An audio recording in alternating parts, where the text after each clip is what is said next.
Hi hello friends, welcome back to my YouTube channel. ಇವತ್ತು ನನ್ನ ಚಾನಲಲ್ಲಿ ಸಬ್ಬಕ್ಕಿ ಪಾಯಸವನ್ನು ಯಾವ ರೀತಿ ಮಾಡೋದಂತ ತಿಳಿಸ್ಕೊಡ್ತಾ ಇದ್ದೀನಿ ಫ್ರೆಂಡ್ಸ್. ತುಂಬಾ ಚೆನ್ನಾಗಿರುತ್ತೆ, ತುಂಬ ಟೇಸ್ಟಿಯಾಗಿರುತ್ತೆ. ನೀವು ಕೂಡ ಒಂದ್ಸರಿ ಟ್ರೈ ಮಾಡಿ ನೋಡಿ. ಈ ರೆಸಿಪಿ ನಿಮಗೂ ಕೂಡ ಖಂಡಿತ ಇಷ್ಟ ಆಗುತ್ತೆ. ಬನ್ನಿ ಫ್ರೆಂಡ್ಸ್, ಹಾಗಾದರೆ ನೋಡೋಣ ಯಾವ ರೀತಿ ಮಾಡೋದು ಅಂತ. ಮೊದಲಿಗೆ ನಾನು ಇಲ್ಲೊಂದು ಪ್ಯಾನ್ನ ಇಟ್ಕೊಂಡು ಅದಕ್ಕೆ 2 ಸ್ಪೂನಷ್ಟು ನಾನಿಲ್ಲಿ ತುಪ್ಪವನ್ನು ಹಾಕ್ಕೊಳ್ತಾ ಇದ್ದೀನಿ. ಈ ತುಪ್ಪದಲ್ಲಿ ನಾನು ಫಸ್ಟು ಡ್ರೈ ಫ್ರೂಟ್ಸನ್ನು ಫ್ರೈ ಮಾಡ್ಕೊಳ್ತಾ ಇದ್ದೀನಿ. ಸ್ವಲ್ಪ ಗೋಡಂಬಿ ಹಾಗೂ ಬಾದಾಮಿ ಇಲ್ಲಿ ನಾನು ತೆಗೆದುಕೊಂಡು ಚಿಕ್ಕದಾಗಿ ಕಟ್ ಮಾಡಿ ಇಟ್ಕೊಂಡ್ಬಿಟ್ಟು ನಾನಿಲ್ಲಿ ಫ್ರೈ ಮಾಡ್ಕೊಳ್ತಾ ಇದ್ದೀನಿ. ಹಾಗೆ ಸ್ವಲ್ಪ ಇಲ್ಲಿ ಒಣ ದ್ರಾಕ್ಷಿ ಕೂಡ ನಾನು ಸೇರಿಸ್ಕೊಂಡು ಫ್ರೈ ಮಾಡ್ಕೊಳ್ತಾ ಇದ್ದೀನಿ. ನಿಮಗೆ ಬೇಕಾದರೆ ನೀವು ದೊಡ್ಡದಾಗೇನೋ ಹಾಕ್ಕೊಂಡು ಹಂಗೇ ಫ್ರೈ ಮಾಡ್ಕೊಳ್ಬೋದು, ಇದು ನಿಮ್ಮ ಇಷ್ಟ. ಇಲ್ಲಿ ನಾನು ಫ್ರೈ ಆದ ನಂತರ ಇಲ್ಲಿ ತುಪ್ಪದಲ್ಲೆಲ್ಲ ಡ್ರೈ ಫ್ರೂಟ್ಸ್ನ ತೆಗಿತಾ ಇದ್ದೀನಿ.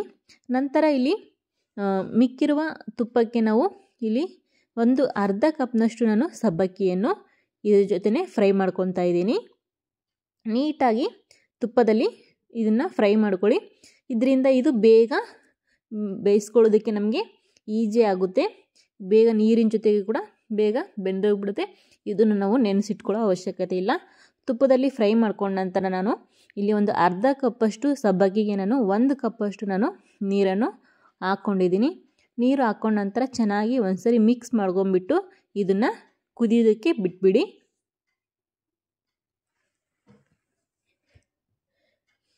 ಸ್ವಲ್ಪ ಇದು ಸಬ್ಬಕ್ಕಿ ಎಲ್ಲ ಗ್ಲಾಸ್ ರೂಪದಲ್ಲಿ ಬರಬೇಕು, ಆ ರೀತಿಯಾಗಿ ಚೆನ್ನಾಗಿ ಬೇಯಿಸ್ಕೊಳ್ಳಿ. ಸ್ವಲ್ಪ ಬೇಯಿಸ್ಕೊಂಡ ನಂತರ ನಾನಿಲ್ಲಿ ಒಂದು ಅರ್ಧ ಕಪ್ಪಷ್ಟು ಸಕ್ಕರೆಯನ್ನು ತೆಗೆದುಕೊಂಡಿದ್ದೀನಿ. ಸೇಮ್ ಮೆಜರ್ಮೆಂಟು, ಸಬ್ಬಕ್ಕಿ ಎಷ್ಟು ತೆಗೆದುಕೊಂಡಿದ್ದೀನೋ ಅಷ್ಟೇ ನಾನು ಇಲ್ಲಿ ಸಕ್ಕರೆಯನ್ನು ಹಾಕ್ಕೊಳ್ತಾ ಇದ್ದೀನಿ. ನಿಮಗೆ ಯಾವ ರೀತಿ ಸಿಹಿ ಅನುಗುಣವಾಗುತ್ತೋ ಅಷ್ಟು ನೀವು ಹಾಕ್ಕೊಂಡ್ಬಿಟ್ಟು ಮಿಕ್ಸ್ ಮಾಡ್ಕೊಳ್ಳಿ. ಮಿಕ್ಸ್ ಮಾಡ್ಕೊಂಡ ನಂತರ ಇಲ್ಲಿ ಸ್ವಲ್ಪ ಬೇಯಿಸ್ಕೊಳ್ಳಿ. ನಂತರ 1 ಕಪ್ಪಷ್ಟು ನಾನಿಲ್ಲಿ ಗಟ್ಟಿ ಹಾಲನ್ನು ಯೂಸ್ ಮಾಡ್ಕೊಳ್ತಾ ಇದ್ದೀನಿ. ಇಲ್ಲಿ ನಾನು ನಾರ್ಮಲಾಗಿ ತಣ್ಣಗಿರುವ ಹಾಲನ್ನು ನಾನು ಇಲ್ಲಿ ಸೇರಿಸ್ಕೊಳ್ತಾ ಇದ್ದೀನಿ. ನೀವು ಬೇಕಾದರೆ ಬಿಸಿ ಹಾಲು ಕೂಡ ಇದಕ್ಕೆ ಸೇರಿಸ್ಕೊಳ್ಬೋದು. ನಾನಿಲ್ಲಿ ಬಿಸಿ ಹಾಲು ಸೇರಿಸ್ಕೊಂಡ್ರೆ ಜಾಸ್ತಿ ಹೊತ್ತು ಬೇಯಿಸ್ಕೊಳ್ಳೋ ಅವಶ್ಯಕತೆ ಇಲ್ಲ.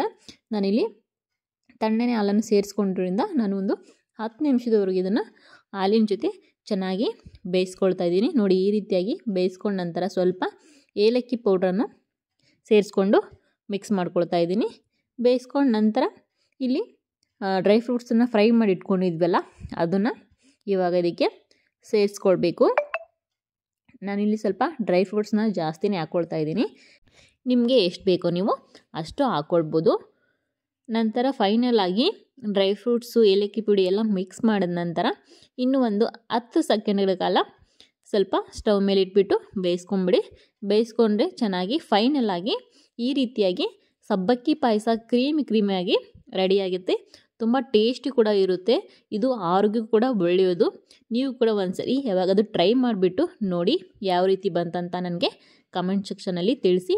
ಫೈನಲ್ ಆಗಿ ಸಬ್ಬಕ್ಕಿ ಪಾಯಸ ಈ ರೀತಿ ರೆಡಿಯಾಗಿದೆ. ಸ್ವಲ್ಪ ನಾನು ಮೇಲೆ ಗಾರ್ನಿಷ್ ಮಾಡ್ಕೊಳ್ಳೋದಕ್ಕೆ ಇಲ್ಲಿ ಕೇಸರಿ ದಳವನ್ನು ಸೇರಿಸ್ಕೊಂಡಿದ್ದೀನಿ. ಈ ವಿಡಿಯೋವನ್ನು ನೋಡಿದ್ದಕ್ಕಾಗಿ ನಿಮಗೆ ತುಂಬ ಧನ್ಯವಾದಗಳು ಫ್ರೆಂಡ್ಸ್. ಈ ರೆಸಿಪಿ ನಿಮಗೆ ಇಷ್ಟವಾದರೆ ದಯವಿಟ್ಟು ನನ್ನ ಚಾನಲ್ಗೆ ಸಬ್ಸ್ಕ್ರೈಬ್ ಮಾಡಿ ಹಾಗೂ ಪಕ್ಕದಲ್ಲಿರುವ ಬೆಲ್ ಐಕಾನನ್ನು ಪ್ರೆಸ್ ಮಾಡೋದ್ರಿಂದ ನಾನು ಹಾಕುವ ಎಲ್ಲ ವಿಡಿಯೋಗಳ ನೋಟಿಫಿಕೇಷನ್ ಮೊದಲು ನಿಮಗೆ ಒಂದು ತಲುಪುತ್ತೆ. ಈ ವಿಡಿಯೋವನ್ನು ನಿಮ್ಮ ಫ್ರೆಂಡ್ಸ್ ಮತ್ತು ಫ್ಯಾಮಿಲಿಯೊಂದಿಗೆ ಶೇರ್ ಮಾಡ್ಕೊಳ್ಳಿ. ಮತ್ತೊಂದು ಇಂಟ್ರೆಸ್ಟಿಂಗ್ ರೆಸಿಪಿಯೊಂದಿಗೆ ಮುಂದಿನ ವಿಡಿಯೋದೊಂದಿಗೆ ಸಿಗ್ತೀನಿ ಫ್ರೆಂಡ್ಸ್. ಅಲ್ಲಿವರೆಗೂ take care, bye bye, keep watching my YouTube channel.